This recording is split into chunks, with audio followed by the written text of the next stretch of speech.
If you're looking for a more challenging version of Solitaire, then you should give Spider Solitaire a try. There are 3 versions: 1 suit, 2 suits, and 4 suits. You play with 104 cards, or you can play online for free at solitaire.com. If you play with 1 suit, then you need 104 cards in the same suit. If you play with 2 suits, you should use 4 sets of 1 suit, which is 52 cards, and 4 sets of another suit, which is another 52 cards. If you play the more challenging 4 suits, then you need 2 sets of all 4 suits or 2 complete decks of cards. In this video, I'll show you how to play the 2 suits version. Like Klondike Solitaire, you have to move all of the cards to their foundation piles, but in Spider Solitaire, you do this by building sequences of the same suit in descending order from king to ace in the tableau. Once a sequence is complete, then you move it to a foundation pile. Because you play with 104 cards, you have to complete 8 foundation piles to win. If you play with more than 1 suit, then sequences must be created by suit.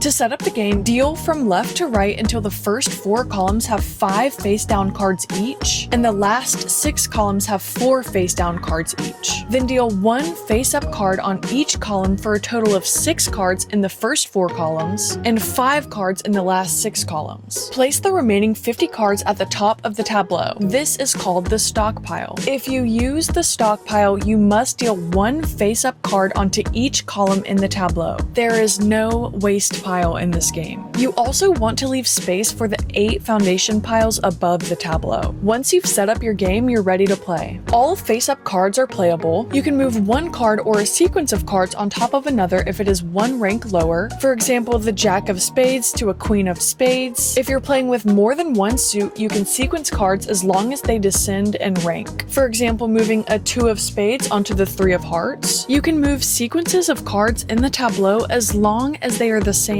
suit. As you remove face-up cards from columns and reveal face-down cards, the top face-down card can be turned over and used in gameplay. If you get stuck, you can use the stockpile to deal 1 face-up card onto each column. To use the stockpile, every column must have at least 1 card in it. Once you've used all of the stockpile cards, your stockpile is exhausted. If you've emptied a column in the tableau, you can move any card or sequence of cards into that space, but sequences have to be the same suit. When you move all 8 sequences to the foundation piles, you win the game. While the objective of this game is straightforward, winning can be a little bit challenging. To have the best chance of winning, try these strategies. First, move cards from a column that has more face-down cards. The first 4 columns have more face-down cards than the last 6 columns, and the more face-down cards you can reveal in the tableau, the less chance you have of getting stuck later. Second, plan your moves carefully so that you can make as many as possible before using the stockpile. The stockpile only has 50 cards, and because you must deal a card onto each column if you use the stockpile, that means you only get 5 chances to use the stockpile before it runs out. Plus, you can interrupt sequences you've built, which makes it way more difficult to complete a sequence and move it to the foundation pile. Third, prioritize moves that will free face-down cards. Fourth, move high-ranking cards or sequences into empty columns. The higher the rank, the more cards you can play in that column. For example, if you move a Jack and a 10 into an empty column, you can add 9 more cards to that sequence. But if you place a 3 into an empty column, you can only add 2 more cards. Finally, utilize empty columns. Unlike Klondike Solitaire, any card or sequence of cards can go into an empty column, and you can't deal from the stockpile unless each column has at least 1 card in it. So as soon as you have a column emptied, place a card or a sequence of cards into it so you can give yourself every opportunity to keep cards in play and use the stockpile if needed. Now that you know how to play Spider Solitaire, you can play for free at solitaire.com.